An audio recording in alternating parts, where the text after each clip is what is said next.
और मैं समझता हूं सार्वजनिक जीवन में प्रोटोकॉल से मुक्त जीवन की एक ताकत होती है और वो ताकत हम हमेशा आप में अनुभव करते रहे हैं और ये हमारे लिए गर्व का विषय है।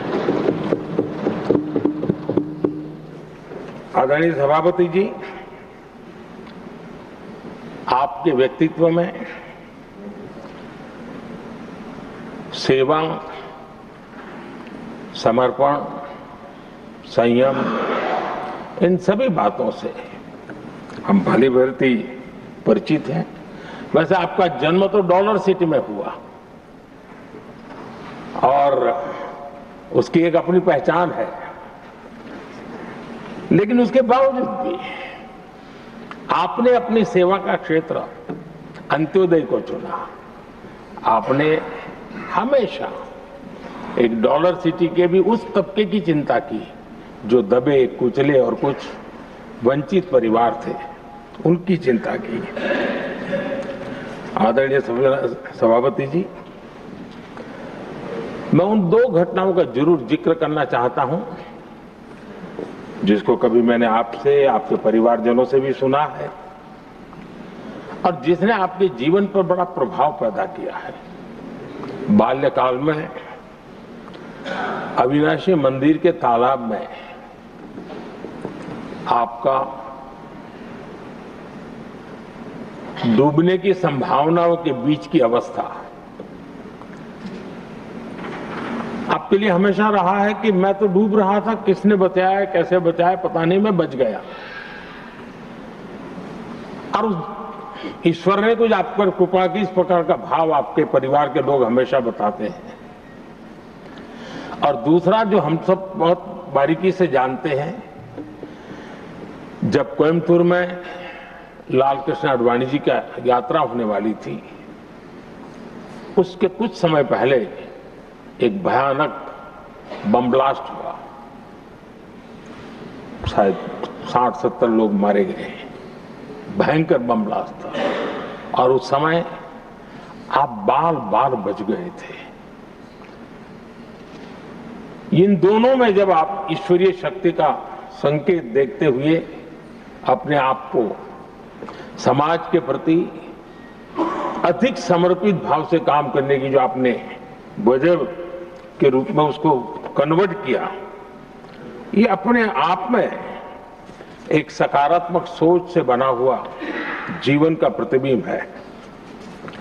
आदरणीय सभापति जी, जो एक बात मैं जानता नहीं था लेकिन अभी मुझे पता चला, आप शायद अभी उपराष्ट्रपति बनने के बाद काशी गए थे और आपका काशी का दौरा था, तो एक सांसद के नाते स्वाभाविक रूप से मेरा मन वहां सब कुछ ठीक ठाक हो ही रहता है। लेकिन आपने वहां एक बात बताई जो मैंने सुनी, मुझे मेरे लिए नई बात थी।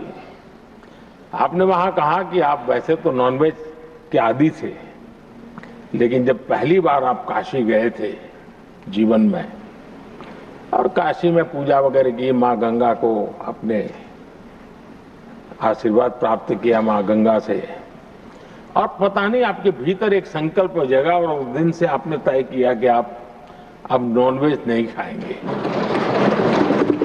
अब ये कोई न कोई सात्विक भाव, कोई नॉनवेज खाने वाले बुरे हैं ऐसा मैं नहीं कह रहा हूं, लेकिन आपके मन में काशी की धरती पर विचार आया, तो एक सांसद के नाते मेरे लिए भी एक स्मरण रखने वाली एक घटना के रूप में मैं उसको हमेशा याद रखूंगा।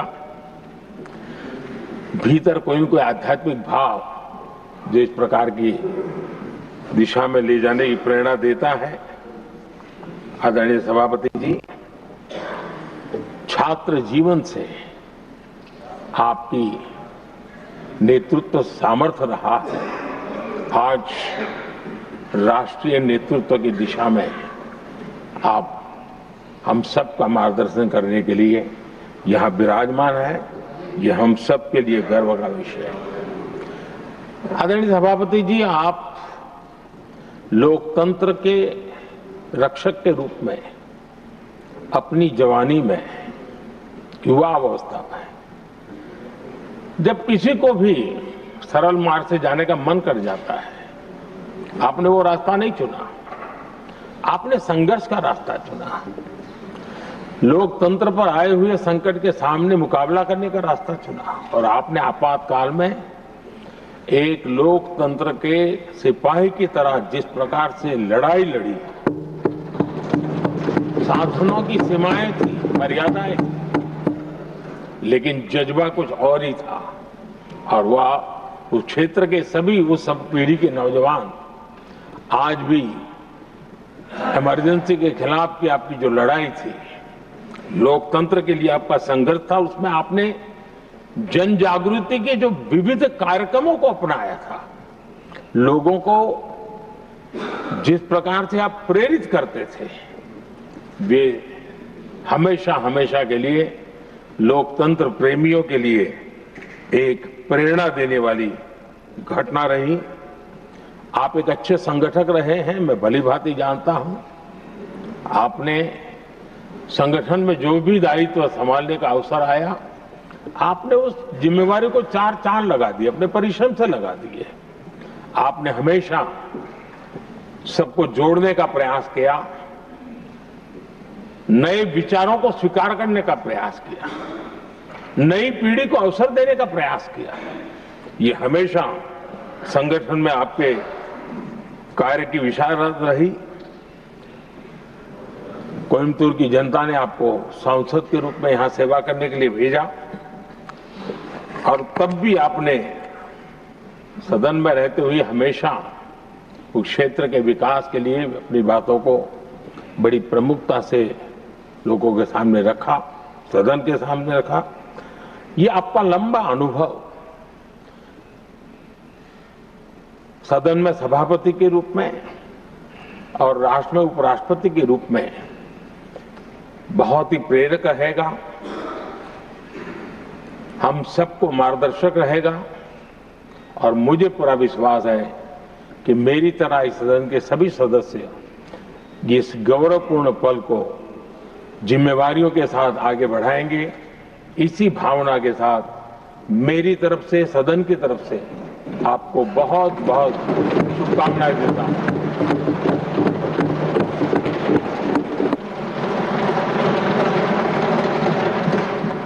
Honourable deputy chairman. आदरणीय सभापति जी, वडक्कम, अभिवादन। यह सुखद संयोग है कि लगभग 7.5 दशकों बाद डॉक्टर सर्वपल्ली राधाकृष्णन जी, जो तमिलनाडु में जन्मे, देश के सर्वोच्च पंचायत के उच्च सदन के पहले सभापति और देश के पहले उपराष्ट्रपति बने, उन्हीं महान शख्सियत के उत्तराधिकारी के रूप में आज आप उसी महान विरासत और दायित्व को संभाल रहे हैं। आपका नाम भी वही है। कहते हैं आपके जन्म के 1 सप्ताह बाद आदरणीय राधाकृष्णन जी दूसरी बार उपराष्ट्रपति बने थे और उनके नाम पर आपका नाम रखा गया। आपको बहुत बधाई, आपका हार्दिक स्वागत।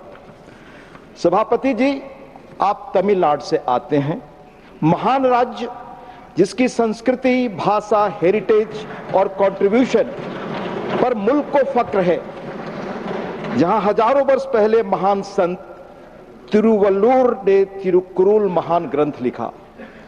कुरुल 571वें में कहा गया, उसका एसेंस है कि किसी समूह को पूरी क्षमता तक पहुंचने के लिए एक ऐसे रहनुमा नेता की आवश्यकता होती है जो सहानुभूति रखता हो, जो दूसरों की जरूरतों और भावनाओं को समझ सके, उनसे जुड़ सके।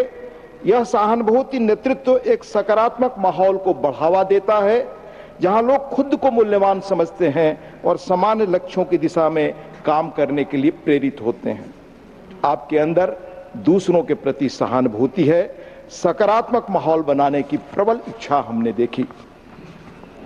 आपके जीवन, आपसे हुई मुलाकातें, आपके प्रयास काम के आधार पर और इधर विश्वविद्यालयों, सार्वजनिक संस्थानों विधायिकाओं में संविधान दिवस के अवसर पर जो कुछ भी आपने कहा, उससे आपके व्यक्तित्व की चार पांच चीजें बड़ी विलक्षण और अलग मुझे लगती हैं।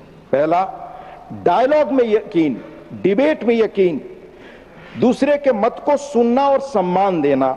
दूसरा, कन्विक्शन, 16 वर्ष की उम्र में जो ठीक लगा, जो मार्ग आपको, जो आस्था, जो विचार पसंद आया, उस पर आप चले। इसकी परवाह आपने नहीं की कि उस विचारधारा के समर्थक वहां हैं या नहीं।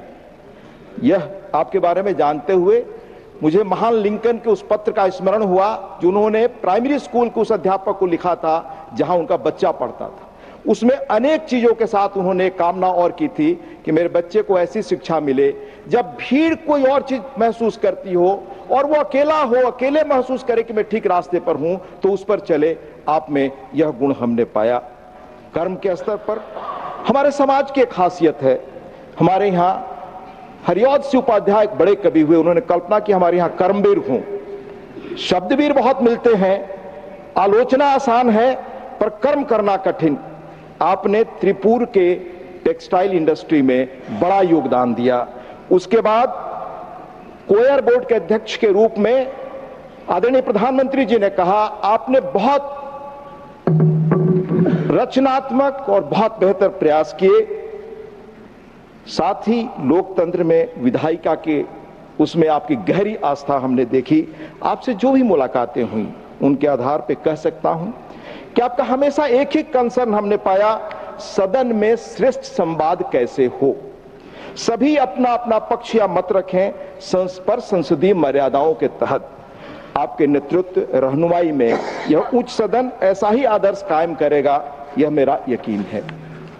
सभापति जी, आप जैसा मैंने उल्लेख किया तमिलनाडु से हैं। 10वीं सदी के चोल राजा परांतक पहले के उत्तर मेरूर अभिलेख में प्राचीन भारत के ग्राम पंचायतों में लोकतांत्रिक प्रक्रियाओं और पद्धतियों का विवरण दर्ज है।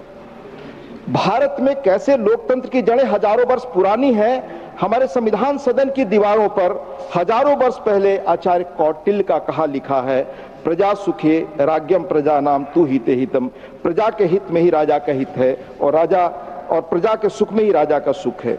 आपके मार्गदर्शन में इसी भावना के तहत हम अपनी इस महान संस्था को, इस विरासत को आगे ले जाएंगे, यह विश्वास है। राजनीति में आपका आगमन आपकी वैचारिकी आस्था और दृढ़ता का प्रमाण है। 16 वर्ष की उम्र में जो विचारधारा और रास्ता पसंद किया, जो उसका मैंने उल्लेख किया, उसमें इसकी चिंता नहीं कि राज्य में आपकी विचारधारा के समर्थक बड़ी जमात में है या नहीं।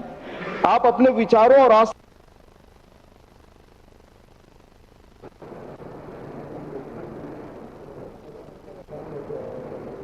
You have always treated your own path, and even if alone you have done that, you have worked against various.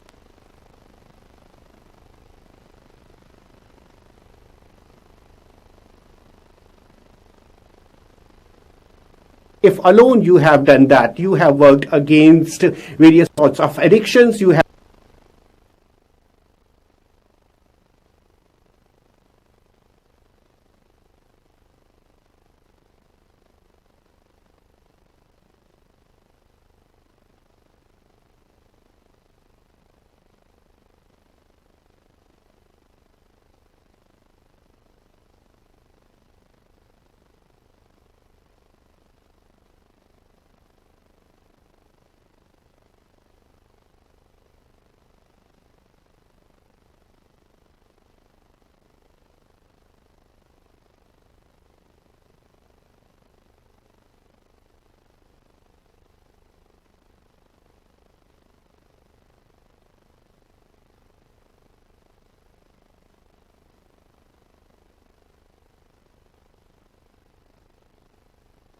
Worked against untouchability, and you have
একটু চেষ্টাতেই দুল লেগে যায় নববধূর কানে, একটু চেষ্টাতেই মানিয়ে নেওয়া যায় বিবাহিত জীবনে। নানা